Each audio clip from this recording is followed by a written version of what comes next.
You say you want a revolution? Well, yes, I do. So does New Jersey. I'll explain the latest in the fight for gold and silver as we explore.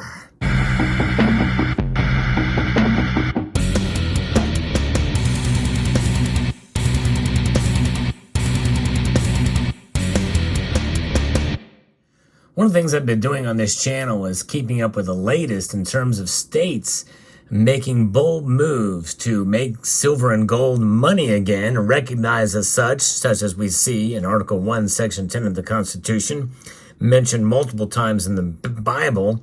You know, it's a revolution, but in reality, it's a revolution to the normal for most of history, most of civilized history, that is. And now New Jersey is making a move to the upside. Now, with a rapid pace, I can't believe it as I'm seeing the headline here from the 10th Amendment Center.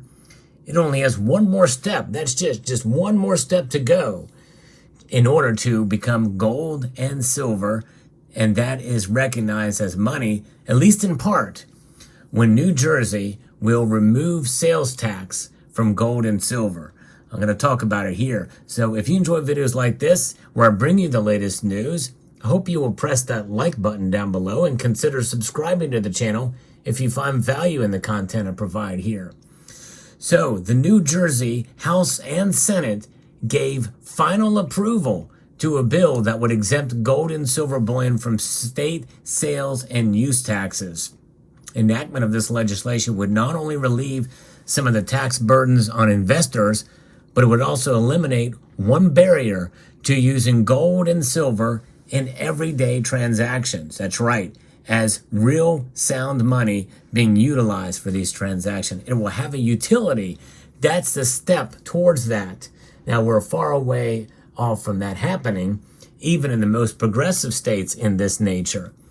Nonetheless, it's a foundational step for people to undermine the Federal Reserve's monopoly on money. Indeed, that is certainly the case, because right now, what is their monopoly on money? It is the Federal Reserve note.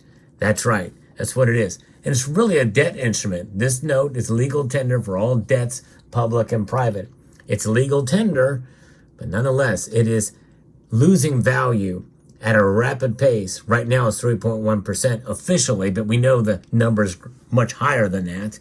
And I think some of these states are starting to realize that it's a losing proposition with the dollar.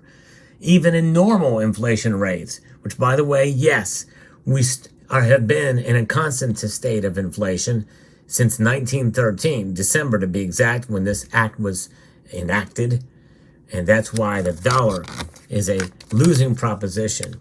It is unsound in its monetary attributes, but gold and silver are definitely sound money.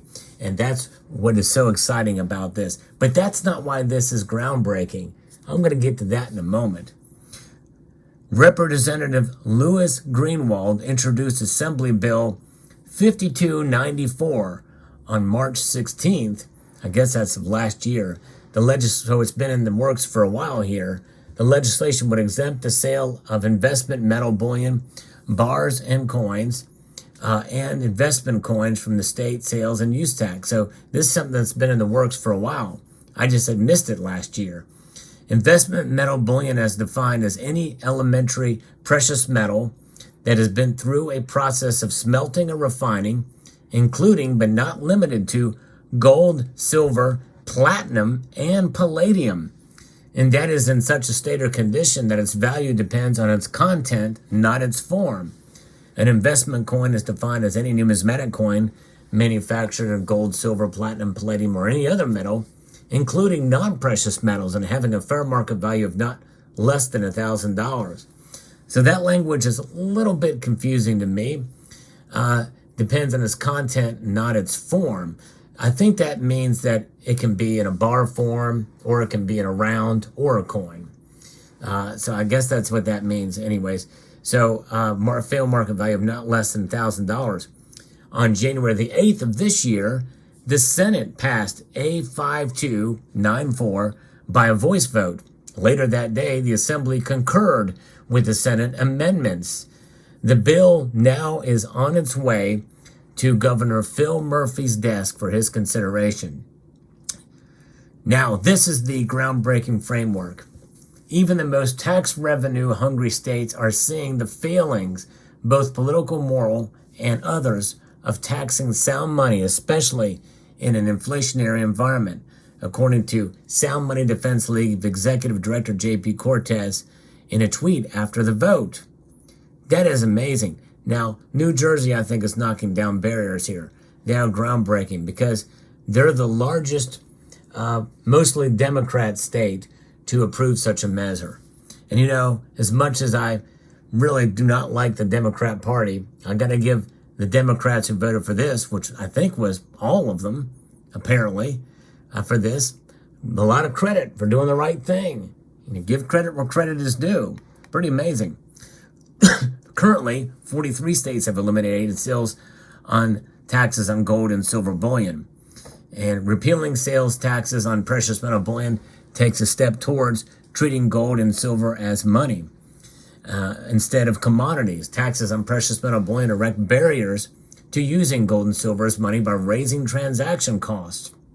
As Sound Money Defense League Policy Director J.P. Cortez testified during a committee hearing on a similar bill in Wyoming, charging taxes on money itself is beyond the pale.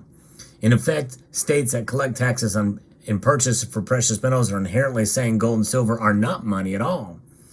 And it goes on, this is some of the same language we've seen before, but this is pretty remarkable for sure. The passage of A5294 would remove one of the tax barriers that hinder the use of gold, silver as money in New Jersey. And does not say in this article about if there's any limitations. Does it mean that, with New Jerseyans, are you going to still have to pay taxes on it below $1,000? I don't know what the details are. Or does it completely eliminate it? Regardless, it's still groundbreaking no matter what it is, because this is a very high tax state, New Jersey is. And most of the political leanings in that entire state are Democrat. So the fact that they would do this sets the stage that, hey, if they're doing it in New Jersey and 43 other states, well, we New Yorkers, we could probably do it too. And maybe even California could do it. Can you imagine that? So I think there's more and more likely that the more this thing ramps up, we're starting to see a true revolution break out. So this is what is happening now.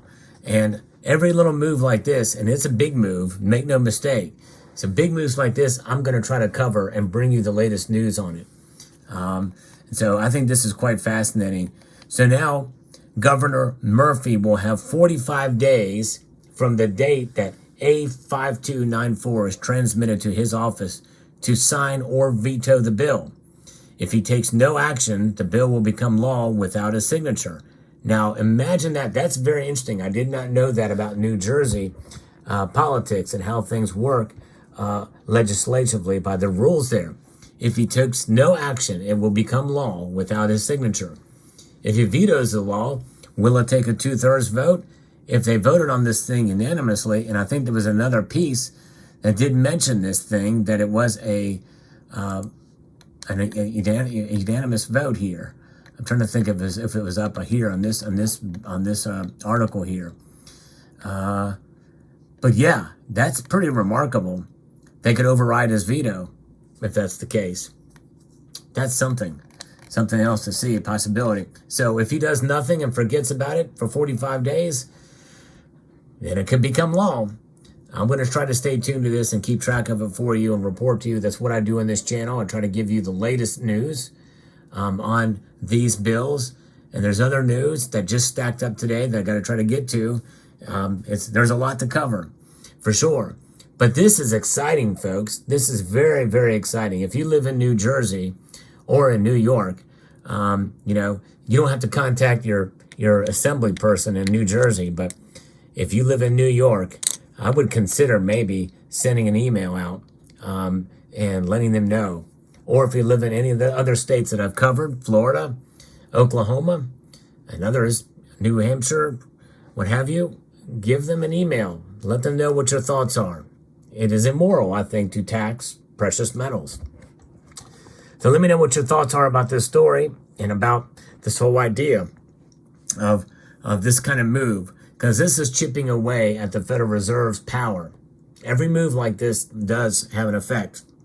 And even though the actual legislation just tackles taxes for now, it very well could come a day when we start to see New Jersey start to use language from other bills that have been utilized to take it a step further, to actually allow for and recognize gold and silver as money.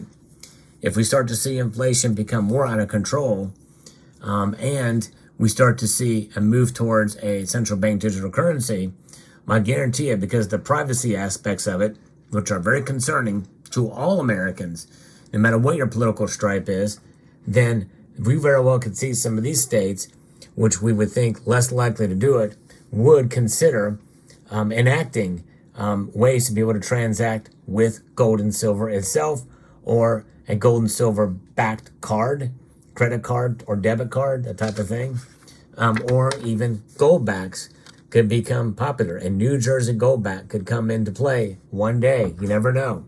So it's fascinating. So let me know what your thoughts are down in the comment section below. Hope you found this video informative, insightful, and educational. We'd like to extend a multitude of gratitude to each and every one of you for taking the time to watch, and to encourage you to please rate, share, comment, and subscribe.